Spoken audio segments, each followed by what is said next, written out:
Welcome to Newbern, welcome to Tyron Palace, and welcome to the Dixon House. My name is Christina. I'll be your tour guide for the Dixon House tour today. So we are going to refer to him as Mystery Man for the time being, and then we'll talk more about the second owner, Mystery Man, towards the end of the tour. Now, George Washington Dixon, like I said, he is the original owner of the home. He is in no way, shape, or form related to George Washington. So, our story begins in 1816. George Washington Dixon is 14 years old and he is orphaned. In 1816 North Carolina, we don't have a public school system, we don't have a foster care system, we do have orphanages, and what we do is we go ahead and apprentice out orphans. So George is going to be a tailor's apprentice to a local tailor by the name of John L. Durand, who has a very prestigious reputation, and he learns a lot from him. As George gets older, he is going to go ahead and open up his own business, which is actually a couple blocks down from where this home is, and it was very successful. His business's motto was, if you give me the design in the morning, you can wear it out when you pick it up in the evening. So needless to say, extremely successful businessman. So much so that he was able to go ahead and purchase this exact plot of land in 1826 for a whopping $750. And then for an additional $2,000, he was able to have the home constructed, and by 1830, he and his very young family are able to move in. So just a couple of things that I like to point out here on the first floor. You're going to notice that between the first floor and the second floor of the home, there are going to be a lot of our differences, mainly being how ornate the first floor is rather than the second floor. If you take a look at the crown molding, this is going to go ahead and be original to the home. It was hand carved from wood, and then we also have the original hardwood floor, and it is pine. With that, I'm now going to have you guys enter into the very exquisite parlor, and I will join in right behind you. Since we do have a big, so this is the parlor, what we would call the living room. So everything that you're going to see in this house is pretty much going to be, or what you would see in an upper middle class home in 1830s United States. So right now we sort of have it set up for a summertime tea party. Literally anybody in this time period, if you give them a reason to party or host a social gathering, they are going to go ahead and do it. First day of summer, here we go. Let's go ahead and have some sugar cookies and tea. But everything that you're going to go ahead and see here is pretty much going to go ahead and boast American pride. If you go ahead and take a look over at this hutch over here, you're going to go ahead and see that we have 3 bald eagles. And the reason we have so much American pride is because we're still sort of seen as a baby nation at this point. Remember, in the 1780s, we have officially gained our independence from the British monarch, so King George III. And I see, due to your timestamps on your stickers, that most of you guys have been on the tour of the palace already. So now we're also going to go ahead and talk about our significant differences, and even the small differences, like where we're showing our American pride. So if we're talking about the architectural design of the home, it is going to be named after the federal government, and it's called the Federal Style Architecture. And it is going to be the exact opposite of what you guys have learned about with Georgian architecture. So with Georgian architecture, you guys have heard that the front door and the main stairwell is going to be central to the house, and everything around it is going to be built symmetrically. Well, here is American opposition. The Federal Style Architecture is going to go ahead and have the front door and also the main stairwell be built on one side of the house, and then the rest of the house is built asymmetrically to it. So there we go. We also go ahead and pay some homage over to our founders of democracy, the Senate, bicameral legislature, by giving a salute over to ancient Greece and ancient Rome. So if we take a look at these 2 side tables, you guys, and also this clock over here, you're going to see that we have the Roman instrument, the lyre, is going to go ahead and be built into it. And I'd love to go ahead and point out these 3 pictures over here in the back of the parlor. 2 out of the 3 pictures are going to go ahead and show either Greek or Roman mythology. And I would love to point these out because a lot of people mistake them as paintings, but these are actually hand embroidered or hand stitched. So if you take a close look, you can see every single stitch and all the patience and all the craftsmanship that goes into these illustrations. The wallpaper that you also see here on the first floor is an actual motif that was sold here in Newbern in the 1830s.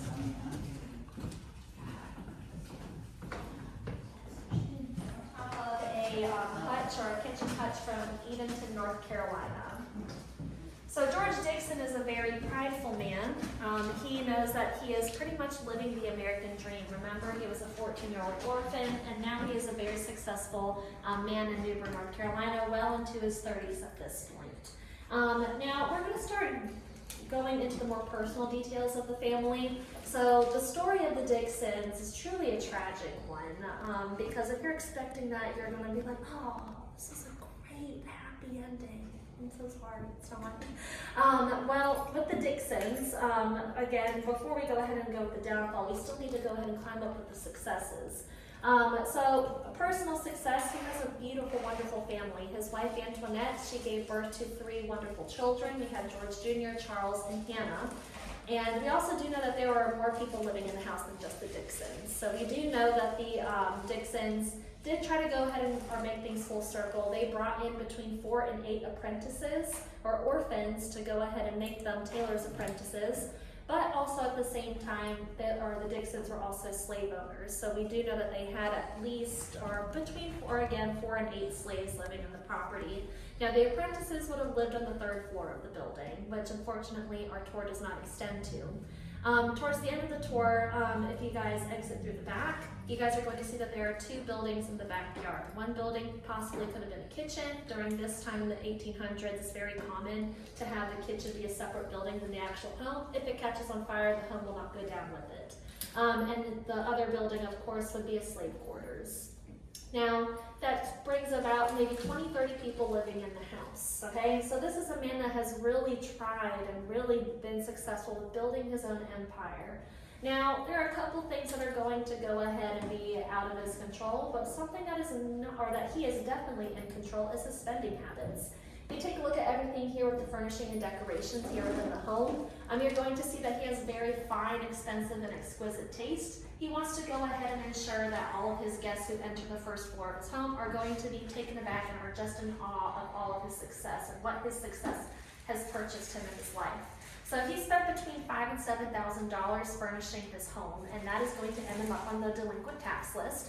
But nobody really cares because George Dixon is also the mayor of New Bern, North Carolina at one point. So everybody just sort of like passes by it.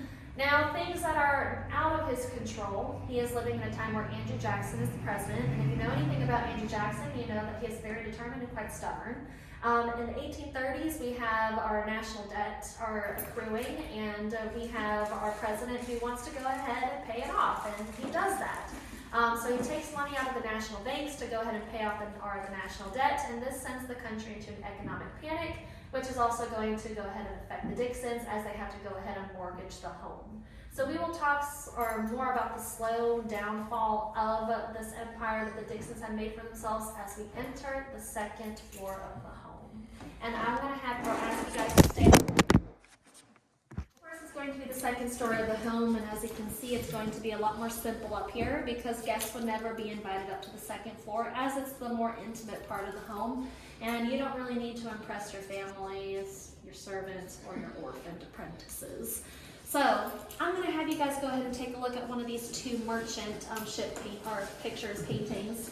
And these are supposed to go ahead and symbolize how in the 1830s and 40s, New Bern was a very prominent port here in eastern North Carolina. Until these merchant ships start to get bigger, they are not able to go ahead and pass through our very shallow inlets. So these big merchant ships end up going down south over to Wilmington, North Carolina, which is going to, minorly damage our local economy. But nothing as bad as the fire that takes place in the 1830s, and it's going to devastate more than half of downtown New Bern. And unfortunately, George's tailoring business is also going to be a victim of this heinous event. And luckily, he's able to go ahead and have enough funds to go ahead and rebuild, restock, and reopen his tailoring business. But since a lot of New Bern is trying to recover from the fire, business is not going to go ahead and be as great. So he does have to go ahead and file for bankruptcy. So we are going to talk about the fate of his business as we enter into the bedchamber of Mr. and Mrs. Dixon. Now this is the bedchamber of George and Antoinette Dixon, and we also have a cradle over here because Hannah was very young when they lived here, so that's where she would have slept as well. So there are a couple things in here that I'd like to go ahead and point out, and they're both clocks. So the first one, I just love. I think it's a cool little trinket, but it's a pocket watch holder, but it sort of looks like a clock at night. or then again we have the Roman instrument of the lyre, because it is just, I don't know, it's a very popular kind of decor, just sort of like, I don't know, wicker stuff now. It's coming back in style. I don't know, maybe the lyre will come back in. But we also have this Eli Terry clock over here, and this is going to be pretty much the poster child of mass production here in the United States. At this point in our timeline of the Dixon story, we're in the 1840s, so the Industrial Revolution is starting to slow down. If you don't remember anything about the Industrial Revolution, it's pretty much big factories or industries are pretty much going to make small businesses somewhat obsolete. Because we have like the assembly line, and we just have a lot of inventions that go ahead and make the production process much faster. So it's not exactly the Eli Terry clock that's going to determine the fate of the business, but another invention that takes place during the Industrial Revolution, which is the invention of the sewing machine. So that is going to go ahead and pretty much solidify the fate of the business. Now, George is very well understanding that he and his apprentices cannot compete with the swift or sewing machine and everything that's happening with the textile industries and factories. So he makes the difficult decision to go ahead and close down his tailoring shop, which was the main source of income for the family. Now, remember, he's already filed for bankruptcy, he's mortgaged the house, he's on the delinquent tax list, so financially things are faring well for him. Now, with the loss of, or the main source of income, he does have to foreclose on his home. So all of the pieces of furniture are also going to be sold, no matter the sentimental value. And he also loses his slaves, because remember, at this point in time, slaves are unfortunately not considered people, they're considered property. And he is also going to go ahead and lose the extra help from his apprentices, because remember, they're orphans, and the reason that he has them is to give them a roof over their heads, which he no longer has. So with that, there's even more devastating things that happen, because on top of all this, to add salt to the wound, Antoinette, his wife, dies of yellow fever. So now he's a single father of 3. Now, he does end up remarrying a newborn widow by the name of Keturah Gibson. She has 2 children from her previous marriage, and they're happily married for 9 years until 1854 comes around and Keturah passes away. All of her inheritance is going to be given to her 2 children, and they are going to stay behind in Newbern and stay with their family. Whereas George is like, Newbern really isn't a good place for me anymore. It's been a series of bad luck. We're going to go ahead and move out of state. And there pretty much is no paper trail of the Dixons between 1854 and 1860. It's sort of like they're off the grid. But in 1860, we do see a paper trail sort of go ahead and reemerge. And that is entirely going to be related to the history of their second child, Charles Dixon. We will talk about where they end up and what happens to the Dixon family as we enter into our boys' room. So if you guys didn't hear, one of the questions was, well, after the tailoring shop had closed, what did he do? Which is he sold or thrifted furniture. So we believe that's how he was able to go ahead and make ends meet into the next state where we're going to find them. And like I said, it's going to be related to Charles Dixon. And in 1860, like I said, we sort of see the family reemerge, but this time they're all the way down south in Auburn, Alabama. And the reason why they end up there, Charles marries relatively young, and his wife or her family is from Auburn, Alabama. So that's why we think that they made that migration from Newbern to Auburn. Now, 1860, we are 1 year out from the Civil War from beginning, and it didn't really matter if the Dixons stayed here in North Carolina or if they moved to Alabama. Both states are Confederate territory. So both of the boys, they do end up serving for the Confederacy. So in the middle of the Civil War in 1863, the boys hear quite unfortunate news. They hear that their father, George, has passed away due to an illness in the care of their younger sister, Hannah. Now, fortunately, both of the boys survived the war. They come back home. They realize that their $4,000 inheritance is waiting for them. So they go ahead and use that inheritance to go ahead and open up a pharmacy. And they were very well-known druggists, or pharmacists as we call them, or nowadays, over in Auburn, Alabama. So not only were they successful as entrepreneurs, but they were also successful in their personal family lives as well. They got married, they had children, and they were old enough to go ahead and see their family grow and with grandchildren. Now both of the boys, they died between the ages of late 50s and 70s. And they are buried currently and still in Auburn, Alabama. And actually, funny, my first tour of the day, one couple is just like, yeah, the Dixons are still sort of like, they have their imprint in Auburn, Alabama still. I was like, we're gonna have to talk and chat later. Where did I leave off? The boys had passed away and are between 50s and 70 years of age, which leaves us with Hannah Dixon, the last of the immediate family, and she passed away in 1910. And according to our documents, she was labeled a spinster because she never married and she never had children. So that is sort of like the end of the line of the Dixon family. But we still have yet to talk about the mystery man from downstairs, the guy on the oil painting. So like I said, he is the second owner of the home. He is a Raleigh lawyer and congressman by the name of William Henry Haywood. And he was also close friends with former President James K. Polk, who was from North Carolina.